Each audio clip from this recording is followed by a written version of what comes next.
बिस्मिल्लाहिर्रहमानिर्रहीम। अस्सलामुअलैकुम। उम्मीद है आप सब खैरियत से होंगे। आज के लेक्चर में हमने साइटोकाइनेसिस को देखना है।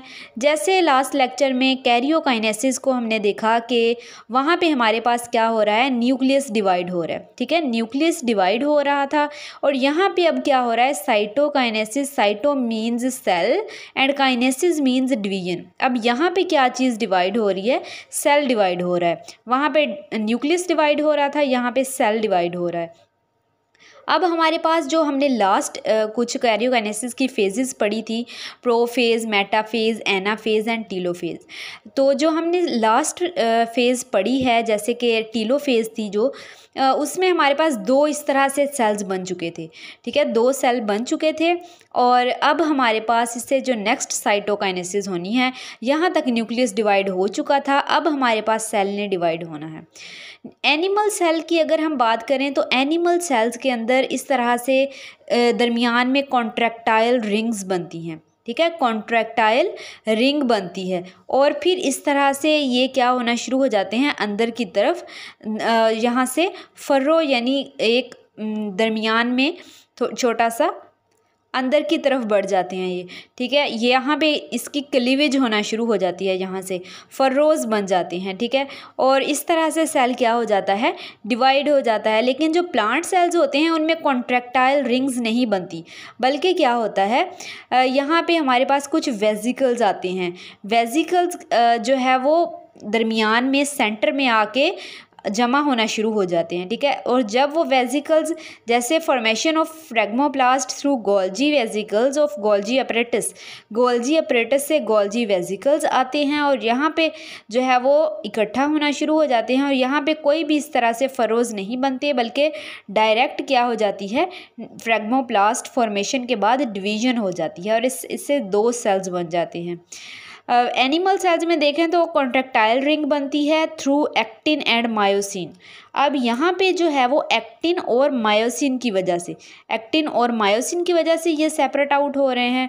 ठीक है, और यहाँ पे जो है वो फ्रेगमोप्लास्ट बन रहा है, जो कि वेजिकल्स आ रहे हैं कहाँ से, गोल्जी अपरेटस से। और ये वेजिकल्स ओरिजिनेट कहाँ से हुए हैं, ओरिजिनेट किस फेज़ में हुए हैं, मेटाफेज़ में। मेटाफेज़ में ये ओरिजिनेट हुए हैं और कहाँ से आ रहे हैं, गोल्जी वेजिकल्स, गोल्जी ऑपरेटस से, गोल्जी कॉम्प्लेक्स से आ रहे हैं। ये बहुत इंपॉर्टेंट MCQs है कि ये कहाँ से आते हैं, गोल्जी वेजिकल्स, गोल्जी ऑपरेटस से आते हैं ये वेजिकल्स, और किस फेज़ में बनते हैं, मेटाफेज़ में बनते हैं। अब यहाँ पे क्या होता है, एनिमल सेल्स के अंदर सेल डिवाइड करता है दो डॉटर सेल्स के अंदर, किसके ज़रिए, क्लीवेज और या फरो के ज़रिए, और प्रोसेस ऑफ कॉन्ट्रैक्टाइल रिंग। ठीक है, इसके ज़रिए से। और जो यहाँ पे डिवीज़न हो रही है वहाँ पे क्या बन रहा है, फ्रेगमोप्लास्ट बन रहा है। यहाँ पे अगर हम बात करें तो सेल की जो शेप है, ठीक है, जब हम कर रहे होते हैं डिवाइड, वो हो रहा होता है, तो सेल की शेप क्या हो जाती है, थोड़ी चेंज हो जाती है। जैसे यहाँ पे हमारे पास एक फरो बनता है, तो इस तरह से जो सेल की शेप है वो क्या हो जाती है, चेंज हो जाती है साइटोकाइनेसिस के दौरान। लेकिन जो प्लांट्स हैं उनमें सेम टू सेम रहती है। ठीक है, यही शेप रहती है, कोई भी चेंजेस नहीं आती, बल्कि दरमियान में वेजिकल्स आके इकट्ठे होना शुरू होते हैं और इस तरह से ये दोनों आगे जाके डिवाइड होके दो सेल्स बना देते हैं और शेप चेंज नहीं होती।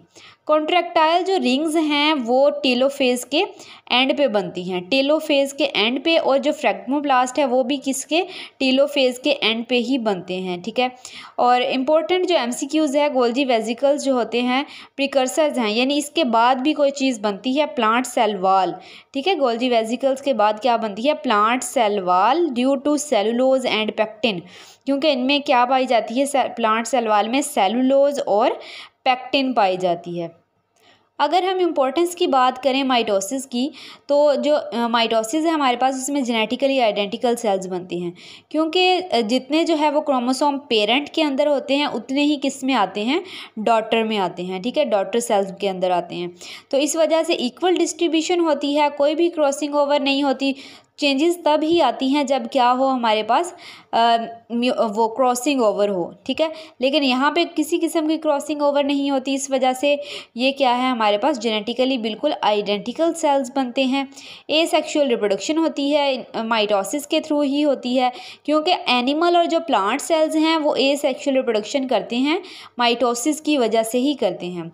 और जो ये हमारे पास है माइटोसिस, इसके ज़रिए क्या हो सकती है, रीजनरेशन हो सकती है। जो कोई भी जो है वो वाउंड वगैरह हो वो हील हो सकता है, क्योंकि यहाँ पे जो है वो न्यू सेल्स बनते हैं, ठीक है। न्यू सेल्स बनते हैं तो वो रीजनरेशन में भी काम आते हैं और हीलिंग ऑफ वाउंड्स में भी। और जहाँ पे डेवलपमेंट हो रही होगी, ठीक है, डेवलपमेंट के जितने भी एरियाज़ होंगे वहाँ पे हमारे पास माइटोसिस होती है।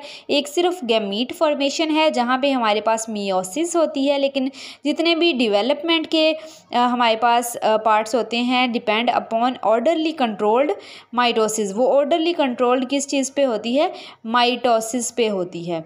और कभी जो है वो बहुत ज़्यादा एबनॉर्मल सेल्स प्रोड्यूस होना शुरू हो जाते हैं तो उससे माल फंक्शनिंग हो जाती है, और इससे जो है वो हमारे पास कैंसर डेवलप हो सकता है एबनॉर्मल डिवीजन की वजह से। तो ये हमारा आज का लेक्चर था। होप सो आप लोगों को क्लियर हो गया होगा। कोई क्वेश्चन हो तो आप कमेंट सेक्शन में पूछ सकते हैं। अल्लाह हाफिज़।